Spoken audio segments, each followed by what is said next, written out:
ओम साई राम। जिनको अध्यात्म की प्राप्ति, अध्यात्म मार्ग की प्राप्ति करनी होती है या जिनके नसीब में वो लिखा हुआ होता है, उसकी भी अपनी एक गति होती है। साईं बाबा के दरबार में जो भी महान भक्त रत्न थे,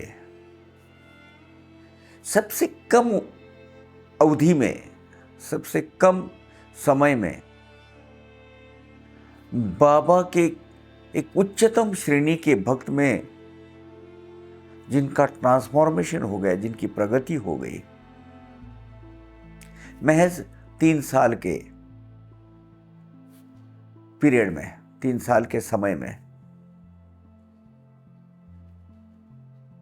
ये जिनको हासिल हुई, प्राप्ति हुई, इतना ही नहीं कि बाबा के चरणों में मुक्ति मिली। ऐसे जो भक्त है, उस भक्त का नाम है लक्ष्मण कृष्णाजी नुलकर, अर्थात श्री तात्या साहेब नुलकर।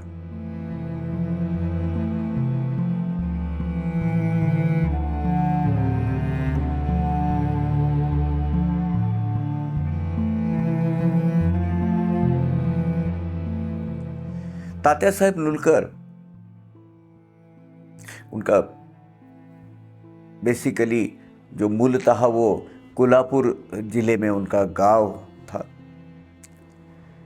उनका प्राइमरी एजुकेशन कहीं गुजरात में, उस वक्त गुजरात तो था नहीं, आज का गुजरात, राजकोट वगैरह वो साइड में हुआ, और सेकेंडरी एजुकेशन ये पूना में हुआ। हाईली एजुकेटेड और अध्यात्म की बहुत अच्छी बेस, ऐसी मानसिकता, ऐसी मनोभूमि नुलकर साहब की थी। उन्होंने वो परीक्षा या एंट्रेंस एग्जामिनेशन जो भी है उस वक्त के प्रोसेस के हिसाब से, इनको न्याय department, justice department of justice and law, उस वक्त का ब्रिटिशर्स आमदनी थी उधर, ब्रिटिशर्स रूल था, तो ब्रिटिश रूल के कार्यकाल में ये नुलकर साहब को, तात्या साहब को सब जज करके, पहले वो नासिक में उनकी पोस्टिंग हुई, बाद में बहुत जगह, खानदेश में, नगर में, सब जगह वो सब जज करके काम किया उन्होंने।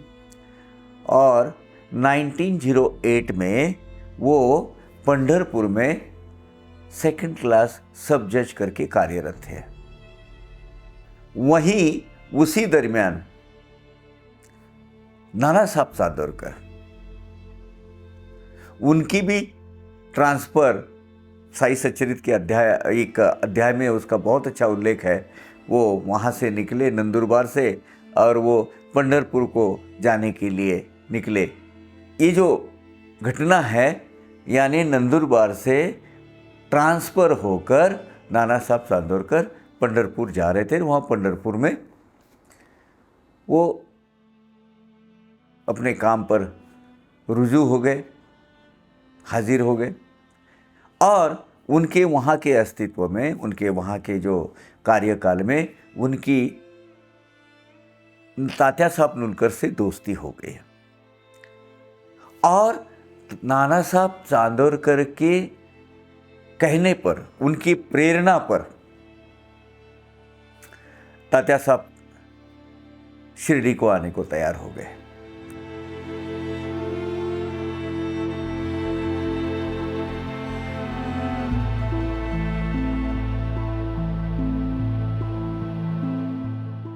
तो नाना साहब उनके पीछे पड़े, तात्या साहब, मैं चाहूँगा कि मेरे जो सद्गुरु है उनके दर्शन को आप एक बार जाइएगा।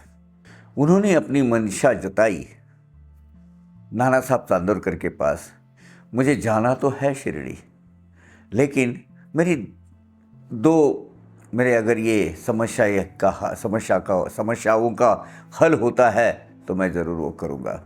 एक, मुझे मेरे निजी खान पान की व्यवस्था के लिए कोई ब्राह्मण आचार्य मिल जाए, खाना बनाने वाला, तो मेरा प्रॉब्लम सॉल्व हो जाएगा। बाहर का मैं कुछ खाता नहीं हूँ, और बाहर उस वक्त इतना थे नहीं, मतलब होटल वगैरह, बाहर का खाना वगैरह, ये संस्कृति नहीं थी उस वक्त ज़्यादा। और दूसरी बात उन्होंने बोले, मुझे अगर बाबा को चढ़ाने के लिए, चढ़ावा देने के लिए या उनको अर्पण करने के लिए नागपुर के संतरे मिले तो बहुत ही अच्छा होगा। अब देखिए हुआ क्या, उसी दिन शाम को नाना साहब चांदोरकर के पास एक ब्राह्मण कोई काम के सिलसिले में आया कि मेरे लिए अल्लाह कोई सेवा है तो बताइए, मैं अच्छा खाना बनाता हूँ। नाना साहब ने तुरंत वो आदमी को तात्या साहब नुलकर को मिलने को कहा और बोला कि उनके पास है, उनको ज़रूरत है, जाओ। बस तात्या साहब ने वो ब्राह्मण आते ही उसको अपने पास अपना पर्सनल आचार्य करके उनको नियुक्त कर दिया। अब मज़े की बात ये एक तो उनकी समस्या का हल हो गया, उनकी जो मनशा है शिरडी जाने की, तो मतलब एक समस्या तो हल हो गई। अब बोले नागपुरी संतरा, तो दूसरे दिन कौन जाने किसने नागपुर से एक संतरे का पेटारा, एक संतरे का टोकरा भर के पार्सल उनके नाम पर आया, सेंडर का कोई नाम नहीं। उन्होंने ये शुभ शगुन समझा और बोले ये तो ज़रूर शिरडी साईं बाबा का महिमा है और वो मुझे बुला रहे हैं, इसलिए बिना किसी विलंब से उन्होंने मेरी ये दोनों भी इच्छा पूर्ति की है, इच्छाओं की पूर्ति की है, तो मुझे निकलना चाहिए।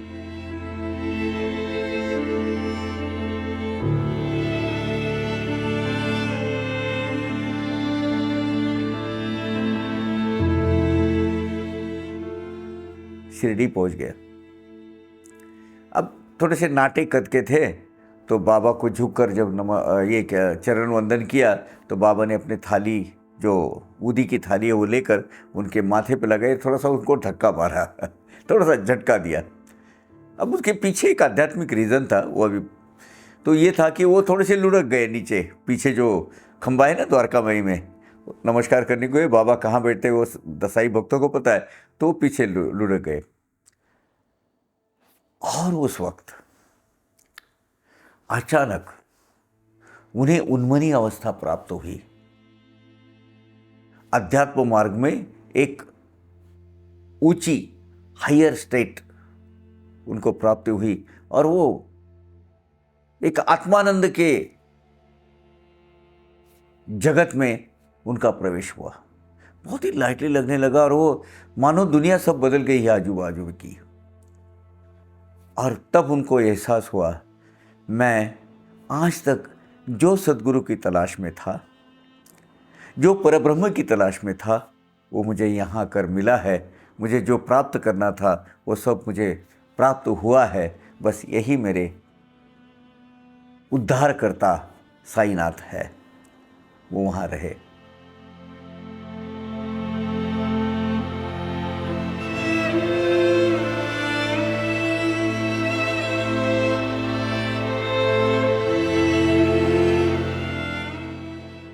पंढरपुर में कार्यरत रहते हुए उनकी आँख की बीमारी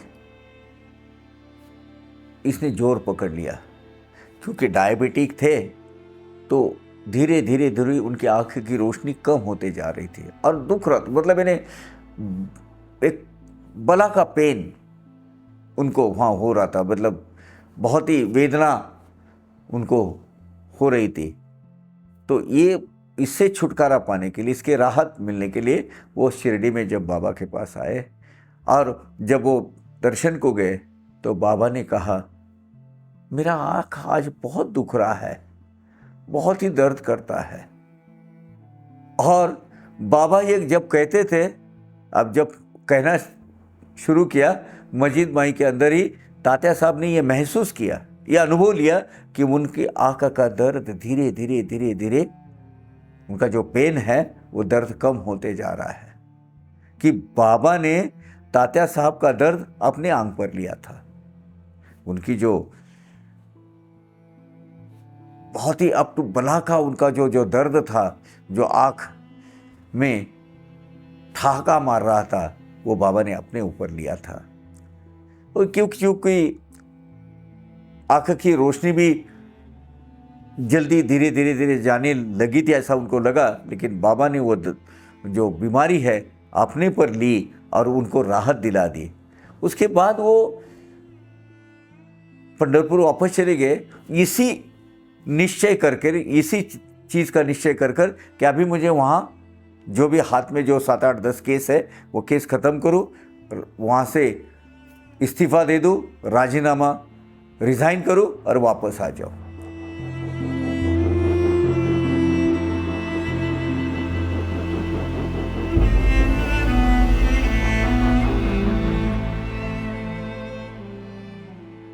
दूसरी बार, पहली बार नुलकर साहब 1908 में शिरडी में आए थे।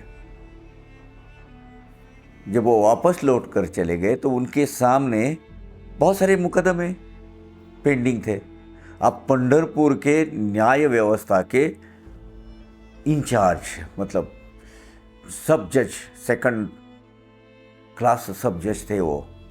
तो उस वक्त पंढरपुर के जो विठल भगवान का जो मंदिर है, उनका व्यवस्थापन है, वहाँ 2 टाइप के उपाध्याय है, मतलब उनके जो उपासक है, जो पूजा अर्चा करने वाले, वह 2 है। एक तो विठल भगवान के, दूसरे रुक्मिणी माता जी के। रुक्मिणी माता जी के जो भक्त होते हैं उनको कहते हैं उत्पात, आज भी वो है उत्पात। और भगवान महाविष्णु स्वरूप विठल भगवान के जो पुजारी होते हैं वहाँ, वो पुजारी उनको कहते हैं बड़वे। और भी 2-3 लोग बहुत रहते हैं वहाँ, अलग अलग कैटेगरीज है। अब ये दोनों में किसने आरती करनी चाहिए, किसने वो चढ़ावा लेना चाहिए, कि तूने लेना चाहिए कि मैंने लेना चाहिए, इसके ऊपर बड़ा विवाद होता था। और बहुत, मतलब बस हाथापाई पर वो बात आई थी उस वक्त।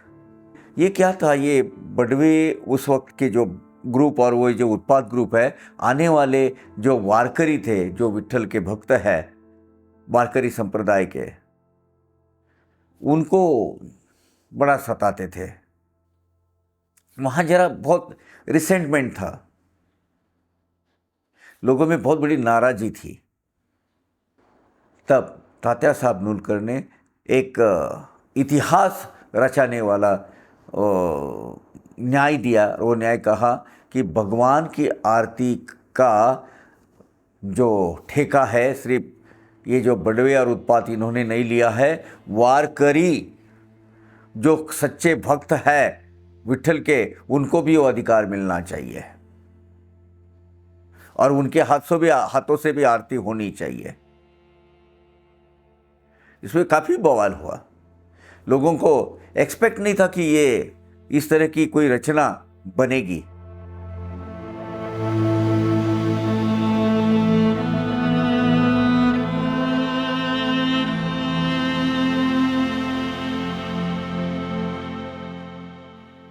बाबा की तरफ एक खींच, एक लगन लगी, बाबा के पास जाना चाहिए। वैसे उनकी हालत भी इतनी, मैंने सेहत जो इतनी तंदुरुस्त नहीं रहती थी, वो बाबा के पास चले गए, सपत्नीक वहाँ चले गए। और बाबा ने पूछा, काय रे म्हाताऱ्या, वो बाबा उनको म्हातारे बोलते थे या तात्याबा बोलते थे, काय तात्याबा किती दिवस राहायचं इथे? बोले बाबा अभी मुझे परमानेंट आपके ही चरणों में रहना है, मुझे इजाज़त दीजिए यहाँ शिरडी में रहने की। और उनको बाबा ने रहने दिया। ये 1908 के एंड की बात है, रहने दिया, वहाँ वो रहे। और वहाँ बाबा की पूजा अर्चा सब जो जो भी मतलब भक्ति के साधन है वो करते रहे। साठेवाड़ा में रहते थे और वहाँ एक अजीब सी घटना हुई जो आगे चलकर बहुत दूर तक वो इम्पैक्ट किया उनके जीवन में। उनके बचपन के दोस्त, क्लासमेट, वो यानी बाबा साहेब सहस्त्रबुद्धे, नीलकंठ रामचंद्र सहस्त्रबुद्धे, इनका भी बहुत योगदान रहा है शिरडी में, काफ़ी सेवा का। और बाबा के चहेते जो भक्त थे, चहेते भक्तों में से एक ये जो है सहस्त्रबुद्धे, ये जैसे उन्होंने तात्या साहब को देखा वो पहचान गए, क्योंकि बोले ऐसा नाटा जाड़ा ये अपना दोस्ती होना चाहिए। 25-30 साल के बाद मिल रहे थे तो बोले नमस्कार किया। बोले आपने मुझे पहचान लिया तो आप मुझे अच्छी तरह भली भांति जानते ही होंगे, लेकिन माफ़ करना मैंने आपको नहीं पहचाना। तो उन्होंने बोला नुलकर साहब, आपको याद है आपके पूना में जब आप शिक्षा ले रहे थे तब आपके पास कोई नीलकंठ रामचंद्र सहस्त्रबुद्धे नाम का कोई आपका सहाध्यायी था, सहपाठी था। आंख से पानी आया, अरे नीलकंठ तू? एक दूसरे को गले मिले और एक बहुत अच्छा लगा उनको। अब वो नीलकंठ, ये जो बाबा साहब सहस्त्रबुद्धे है, वो इनसे माधवराव देशपांडे के नाम पर एक चिट्ठी लेकर आए थे कि बाबा से मिलवा देना, ये मिलवा देना, ऐसा करके वो लाए थे। तो बोले रहने दे, उनसे तो आपकी मुलाकात करवा ही दूंगा, लेकिन आज से तू मेरा यहाँ का गेस्ट है और तू मेरे साथ ही रहेगा और तेरे सब जो खाने पीने का इंतज़ाम वगैरह सब मैं करूँगा। अब वहाँ दोनों भी मस्जिद भाई में गए, दर्शन लिए बाबा के। चंद दिन बीते हो गए तो बाबा साहब सहस्त्रबुद्धे बोले क्या मुझे जाने की इजाज़त दीजिएगा। बोले 4 दिन के बाद। बस वो टालते रहे बाबा। अब बाबा की जो लीला है बाबा जाने। एक दिन उन्होंने साफ कर दिया, उसको यहीं रहने दो, मस्जिद के सामने यहाँ सोने दो, उसको आगे चल के बहुत काम आने वाला है, वो अहम काम उसको यहाँ करना है, उसको अपने वो बुढ़ा जो ये है मातारा, उसकी सेवा करनी है। अब ऐसी कौन सी सेवा आने वाली है और क्या सेवा है, ना तात्या साहब नुलकर को पता था, ना बाबा साहब सहस्त्रबुद्धे को। एक दूसरे दोस्त तो थे बचपन के, एक दूसरे को खिंचाते थे, एक दूसरे को मजाक करते थे। बोलो सरकार, आप हमारे दोनों के गुरु नहीं बुला है आपकी सेवा करनी, आपके पैर दबाऊं, आपकी क्या खिदमत करूं? बोलो भाई। बोलते देख बाबा, तो ऐसा कुछ मजाक मत किया कर, आप और मैं दोनों भी गुरु बंधु है, सदगुरु ने बोला है, ना तुझे पता ना मुझे पता। यार मुझे दिल दुखाने वाली बात मत करते जा। अरे नहीं यार तात्या बाप, मुझे बाबा की आज्ञा है तेरी सेवा करने की। बोले अभी तो मैं हट्टा कट्टा ठीक ठाक हूँ, तुझे क्या करना है सेवा करने की? क्या सेवा है वो बाबा देख लेंगे, समय बताएगा, वक्त अपने रंग लाएगा तब देखेंगे।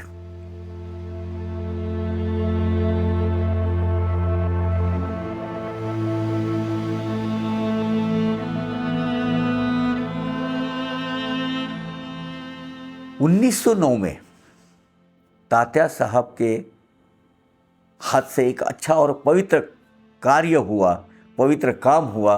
वो ये कि 1909 की गुरु पूर्णिमा मनाई गई पहली बार। अब उसमें थोड़ा सा डिफरेंस ऑफ ओपिनियन या ये हो सकता है, लेकिन तात्या साहब नुलकर और नाना साहब चांदोरकर के बीच में जो पत्र व्यवहार हुआ है, एक दूसरे को लिखा है, उस पर से ये अनुमान लगाया जाता है गुरु पूर्णिमा ये जो उत्सव है ये पहली बार 1909 में मनाया गया। और उसी दिन और एक बात हुई, बाबा पहले किसी को भी ऐसे चंदन नहीं लगाने देते थे, मानसापति सब गले में लगा देते थे, गुलाल वगैरह किसको अप्लाई करने की ये नहीं थी। धीरे धीरे बाद में नाना साहब डेंगड़े का लड़का, बाबू चांदोरकर यानी चांदोरकर जी का लड़का, इन्होंने एक दो बार उनको वो मिला था, मौका मिला था और उन्होंने वो कर लिया था।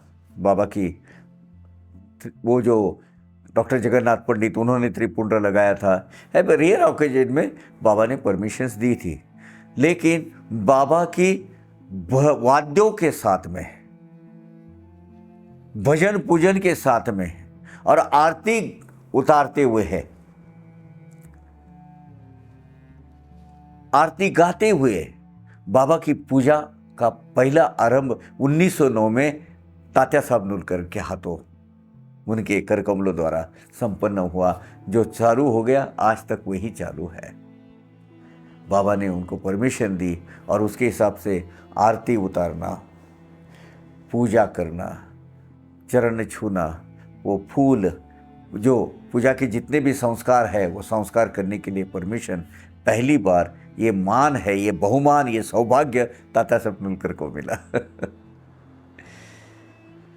1909 की गुरु पूर्णिमा जो मनाई गई उसका श्रेय भी तात्या साहब को जाता है, क्योंकि तात्या साहब ने ही वो पूजा चालू कर दी।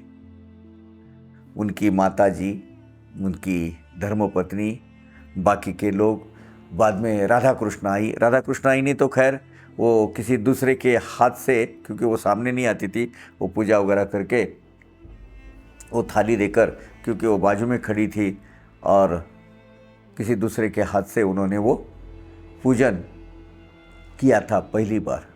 तात्या साहब नुलकर जी ने ये प्रथा, ये रिवाज पहले शुरू किया और उसके बाद वो आज तक के वैसा ही चले आ रहा है। और उसी वक्त गुरु पूर्णिमा के ही दिन बाबा की आरती संपन्न होने लगी। उसकी शुरुआत भी तात्या साहब नुलकर के हाथ से हुई।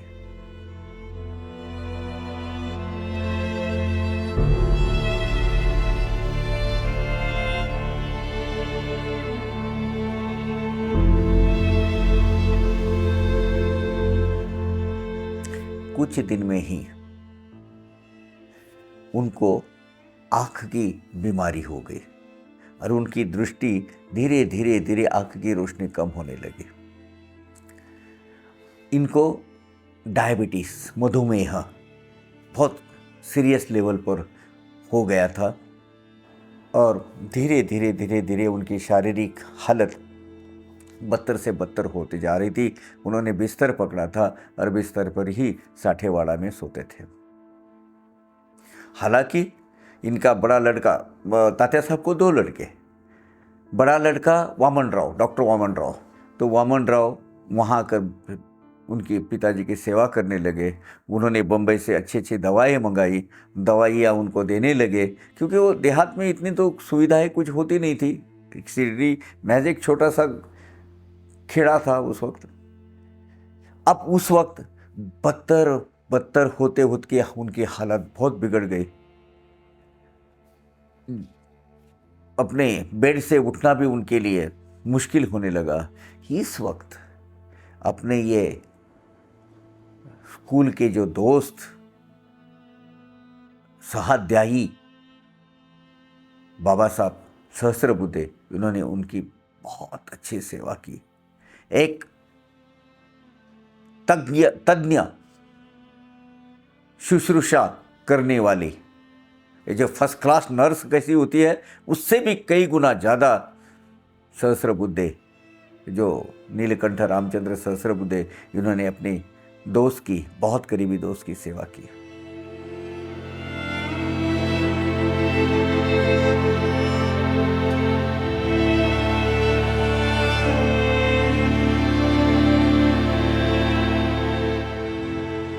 वहाँ से उनको दर्शन, द्वारका माई में भी दर्शन को नहीं जा सकते थे वो उठकर।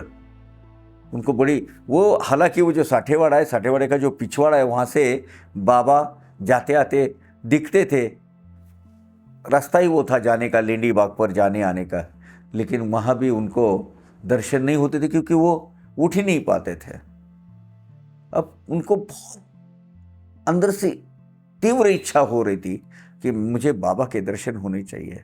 तो उन्होंने अपना लड़का डॉक्टर वामन इनको बोला, तू बाबा के पास जा और उनको कहे कि मुझे उनकी दर्शन लेने की इच्छा है। तो उन्होंने बोला, अल्लाह भला करेगा, उसको दर्शन मिल जाएगा, चिंता मत कर। ठीक उसी वक्त द्वारका माई में एक जो दर्शन ले रहे थे, बाबा के चरण छू रहे थे, बाबा के चरणों में जो फूल चढ़ाते थे वही फूल बाबा ने सूंघकर उनके वो जो लड़का आया वो लड़के के सर पर रखा। वो सब जो हो रहा था वो जैसे कि वैसा वे अपने वामन राव देख रहे थे। तात्या साहब के जो लड़के हैं वामन राव देख रहे थे। फिर उन्होंने जो बाबा का जो संदेशा है वो इधर आए और पिताजी को बोला कि बाबा ने बोला दर्शन हो जाएगा, अल्लाह भला करेगा। नहीं, तू डिटेल में बोलो उधर क्या क्या हुआ। क्या बोले, सब जो आ रहे थे जा रहे थे। नहीं, क्या क्या हुआ मुझे बता। तो उन्हें बताया कि ऐसा हो रहा था, इस तरीके से लोग आ रहे थे। कोई एक ने वो जासवंदी का फूल उनके बाबा के चरणों में रखा, बाबा ने वो लिया, वो सर के ऊपर रखा, इसको वो दिला गया। वो जो भी हो रहा था वो बता रहा था। तात्या साहब के आँख से आंसू निकलने पड़े। बोले बस दर्शन हो गया, दर्शन मिल गया। क्योंकि जब वहाँ वामन राव मजीद भाई में थे तो वहाँ का जो भी, जैसे धृतराष्ट्र को कुरुक्षेत्र में क्या हो रहा है उसका चित्रण संजय के थ्रू मिल रहा था, उसी तरह उनके मन पटल पर शिरडी का बिल्कुल लाइव कैमरा, जैसे आज के ज़माने में लाइव दर्शन हो रहा था, वैसे लाइव दर्शन तात्या साहब को अपने बिस्तर पर लेटे लेटे हो रहा था। बाबा ने ऐसी उनकी इच्छा उस वक्त पूरी की थी। उनकी एक इच्छा थी, दिली इच्छा थी कि बाबा ने मुझे कोई स्पेशल कान मंत्र देना चाहिए। तो बाबा ने कुछ चंद आध्यात्मिक पवित्र शब्दों का समुच्चय जो मंत्र कहा जाता है वो उनको दिया, और वही वो रात दिन वही उसका नाम जप करते थे, बाबा का भजन करते थे। उधर ही उनके जो बच्चे हैं लड़के वो भी वहीं रहते थे उधर। इस दरमियान बाबा ने उनकी आध्यात्मिक प्रगति इतनी की, इतने हाई लेवल पर जाकर उनको पहुंचा दिया कि मस्जिद बाई में क्या क्या हो रहा है, क्या क्या नहीं हो रहा है, इसका ब्यौरा उनको साठेवाड़ा में एक अपने रूम में जो रहते थे वहीं से उनको खबर पड़ जाती थी। ये जो प्रगति, जब सदगुरु किसी के सर के ऊपर अपना हाथ रखते हैं ना, मुक्ति तो मिलना, अंत में जीवन के अंत में मुक्ति मिलना तो बस सुनिश्चित होता है।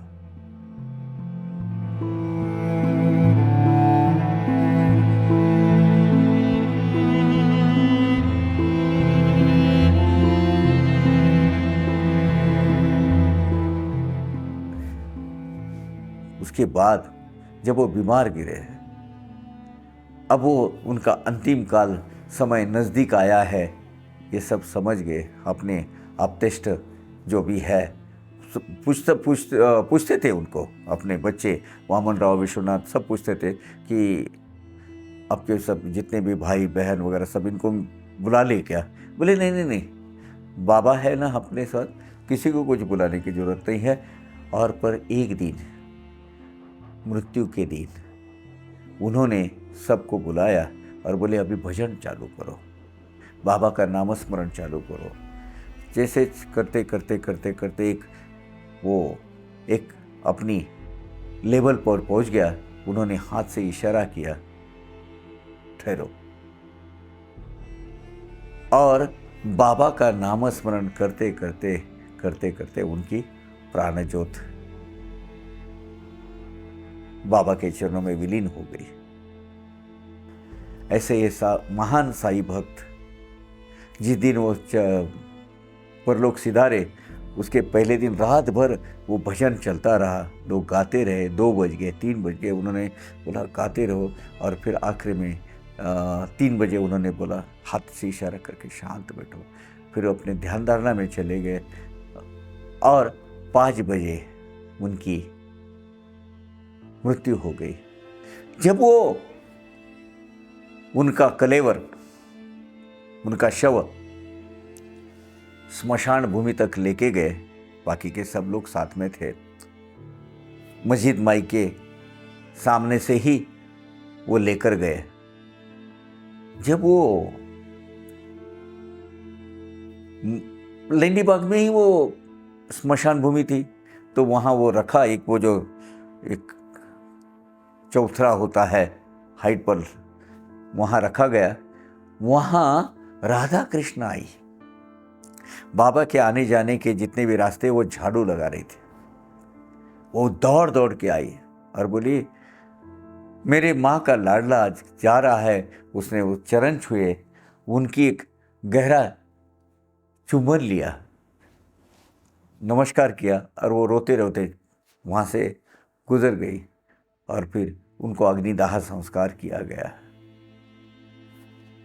जब वो ये सब होने के बाद वामन और बाकी के सब लोग अपने जलगांव में जाने लगे, तब जिस करीबी भक्त ने, बाबा के बहुत करीबी भक्त और उनके बचपन के सहाध्यायी, उनके साथ सहपाठी बाबा साहेब सहस्त्रबुद्धे, इनके वो जो गले मिले दोनों भी लड़के, बोले आपने जो किया वो हम उपकार आपके कभी नहीं भूल सकते, और उसका पीछे तो आपको उसके ऋणी, आपके ऋण में से हम मुक्त कभी नहीं हो सकते।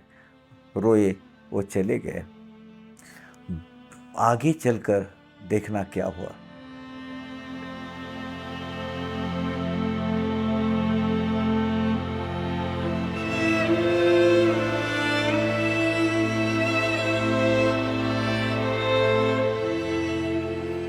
जब उनके नाती, उनका लड़का है, उन्होंने एक लॉकेट बनाया और लॉकेट में एक तरफ बाबा और एक तरफ उनके दादा यानी तात्या साहब नुलकर, इनकी छवि है, फोटो है, वो लगाकर लॉकेट बंद कर वो पोस्ट से माधवराव देशपांडे को भेजा और कहा कि बाबा के चरणों में अर्पण कर देना।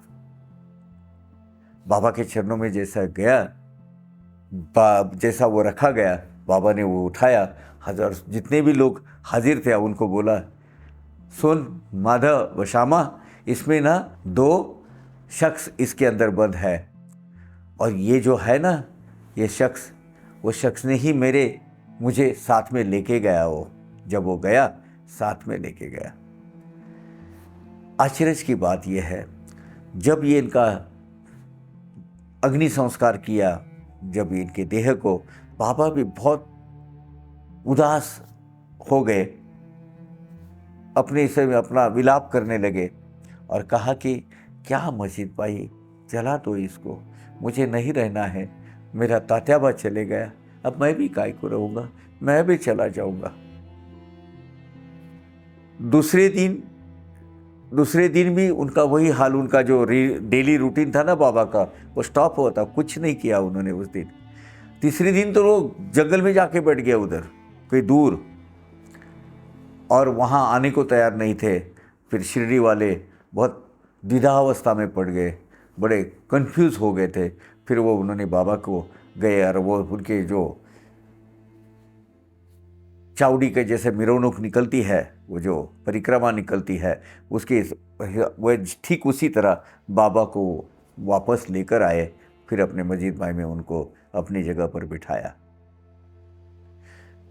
अपने, और फिर वो बोलते थे, बाबा क्या मेरा तात्याबा चले गया, अब क्या है उसको जिंदा रखने वाला मैं, उसको मारने वाला भी मैंने उसका जीवन तार दिया था, उसको मैंने ही उसको मरवा दिया है। अब उसके जीवन का अच्छा हुआ, वो बहुत अपना एक मकाम पा लिया, अब उसको फिर से जन्म नहीं है, मुक्ति पा गया तात्याबा। बाबा के मुंह से ये जो वर्ड है ये बहुत मायने रखते हैं। उसने अपना कल्याण कर लिया, अपना हित साध लिया उसने। बाबा जब कहते हैं कि उसको अभी पुनर्जन्म नहीं है, उसको तो मुक्ति मिली। किसने दी मुक्ति? बाबा ने।